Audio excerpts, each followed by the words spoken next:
Good evening, Dark Horse Nation.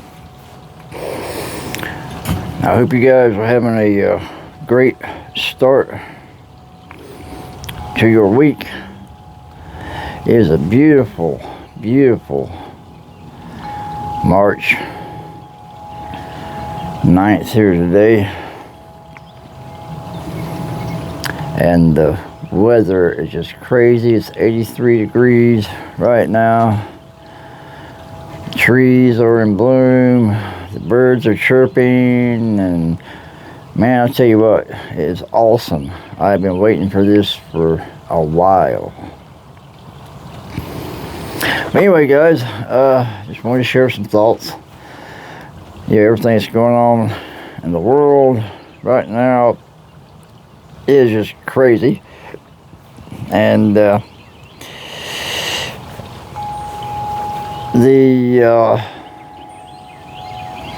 hoopla just keeps getting larger and bigger and everything else as days go by. Apparently we have a new supreme leader in Iran, you know,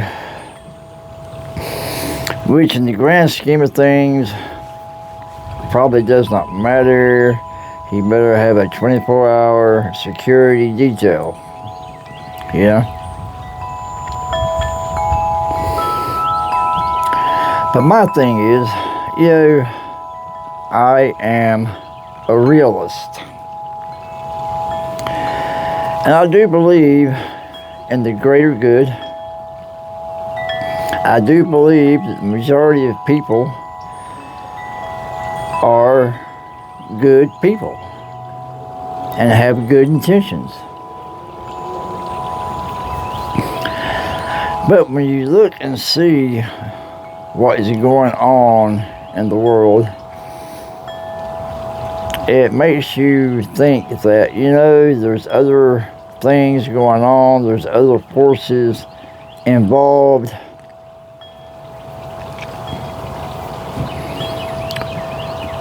And, you know, today we're getting all this negative crap about how high gasoline is going to get and the economy is going to suffer. Yes, anytime you have a major conflict, yeah, the economy can suffer.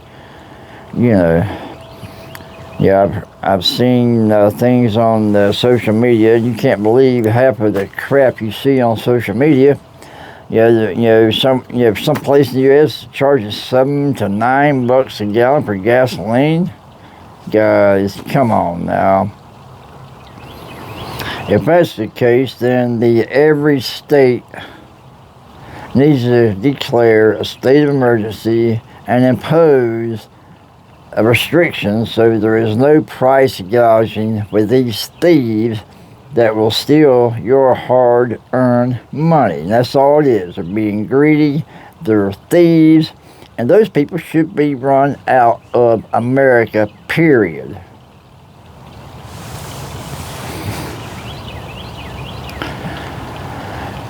And another thing, you know, it's just like you're hearing this crap about Cuba, and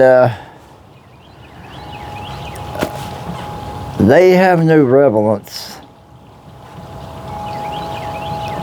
as far as our security goes, really. You know, the only time that we had an issue with them was back during the Bay of Pigs, and Russia thought they could sneak some nukes up in there, and the President Kennedy knocked it down. Other than that, the government has not made an effort to go into Cuba and free those people from a dictator. And you know why?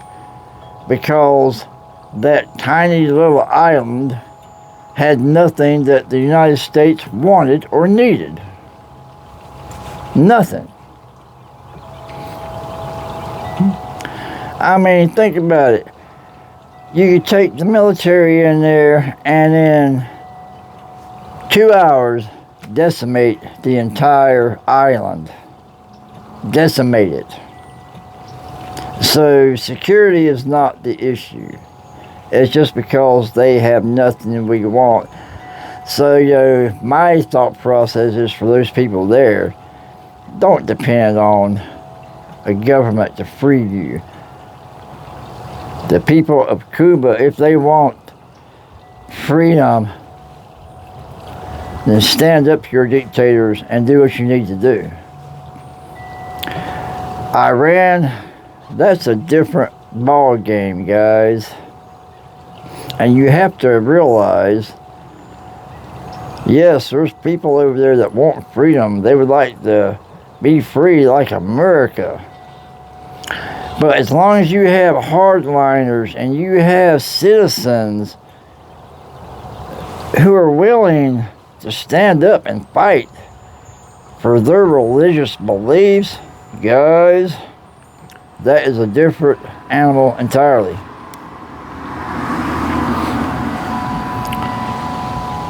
Religious fanatics, and I hate to use that term, but that's the only way I can look at it.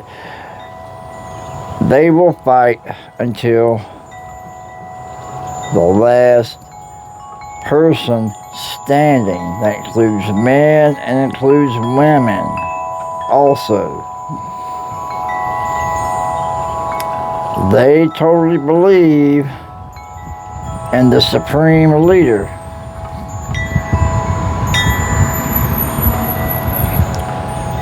And so, what do? Yes, we can go in there and we can bomb Iran until hell freezes over, as long as every one of those supreme leaders and the ones rising up through the ranks and the hardliners that still exist and the people who still exist that will follow that type of religious environment, there will never be an end to this conflict. Never. And I've taken time to think about it for the last 24 hours. I mean, I would like to think that yes, we could resolve this, and yes, there would be peace in the region. I have had my own grievances against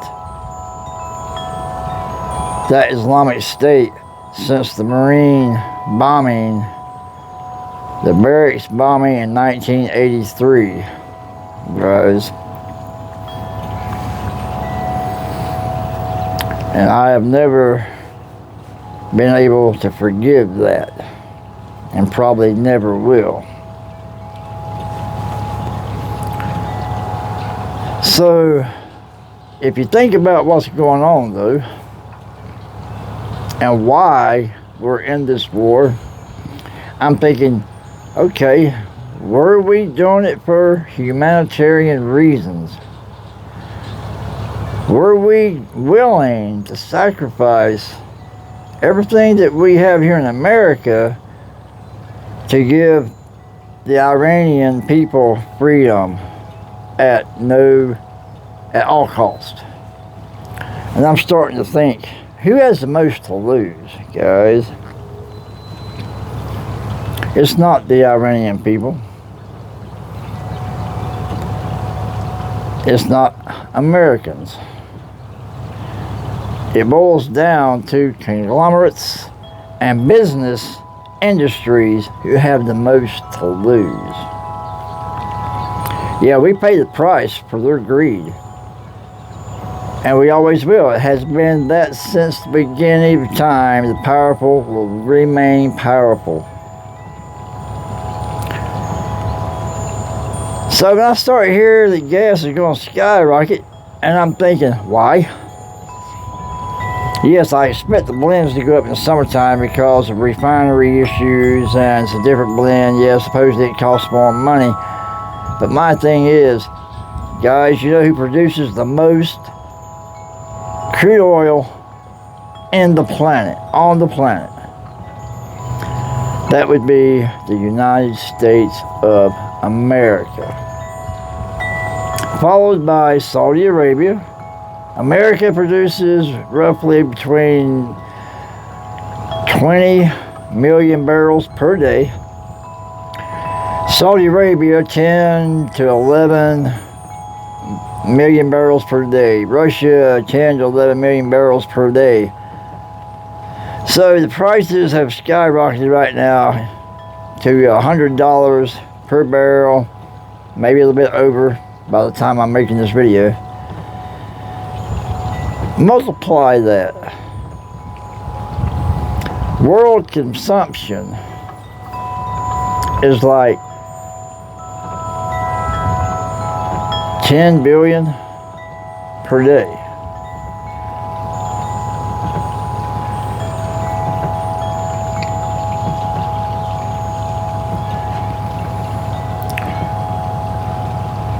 I mean, it's crazy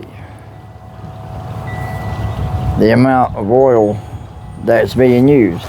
So let me see if I can get this right. Yeah. So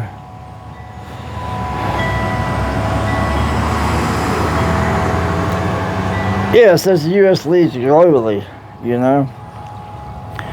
And so if you think about how much oil is used in one day, it's astronomical the amount of money that's being made per day, guys. Billions of dollars. So that's what you gotta look at. Is that why we are in this war?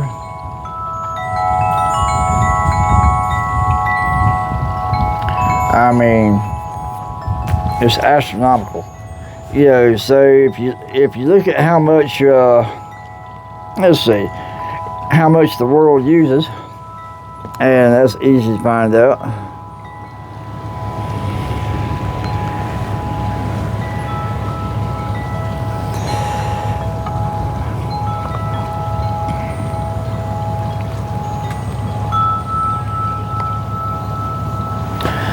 Oh yeah, okay, so the world consumes approximately 100 to 103 million barrels of oil per day.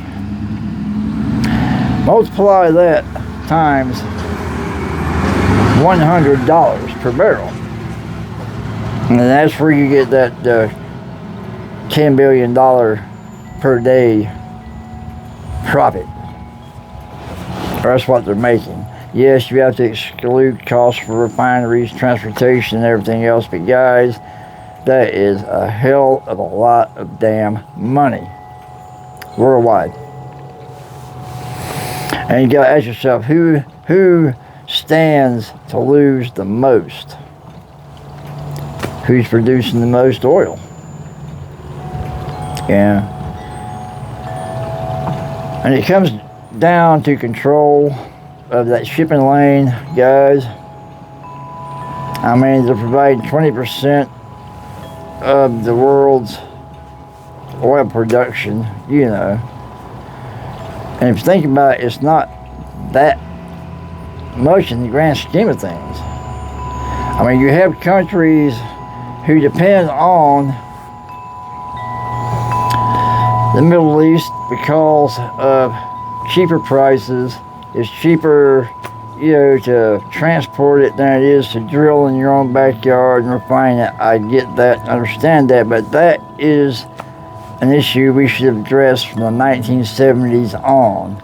America should have created their own refineries, kept those refineries upgraded all these years. That way we wouldn't have to transport oil overseas to refine it and then ship it back, and vice versa. Doesn't make sense. But to me, you know, you're starting to think about it. I think that is what it boiled down to. It was an oil issue of control, the amount of money being made, profits being made. You know, when Americans are suffering because of greedy owners wanting to sell gas at, $7, $8, $9 per gallon just because they can. That is nothing but thievery, and that needs to be addressed. Those people need to be shut down, period. So I hope this conflict ends soon. I don't think that, to be honest with you, I don't think we're going to get anywhere with this as long as they retain a supreme leader in that region, and you have the amount of citizens who back that religious fanatical entity. There's no way in hell that we will eradicate that. If you look back at the Christian Crusades, you see how well that went. Didn't go very well. So, we need to think good and hard, long and hard about what we're trying to accomplish here. I'm for getting rid of that fanatical regime. I'm all for it. But is that what we're really doing? Or are we just doing it for control of the oil and the processes involved with that? That's what we will have to see. Wait and see. So, that was on my mind. I've been thinking about that, guys, and after, sometimes you watch too much media and you just start thinking about things, what the reality of things are in the world, I don't want to see U.S. troops on the ground. I do not. And that will be one big mess. That's all there is to it.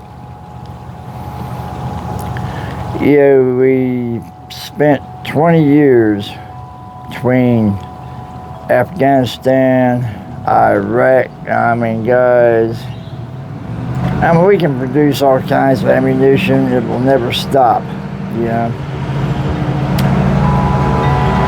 But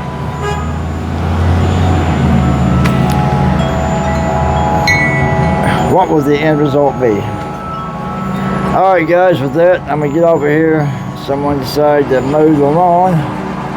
And so, y'all be blessed. Be safe. God bless y'all. And I will give y'all a toast.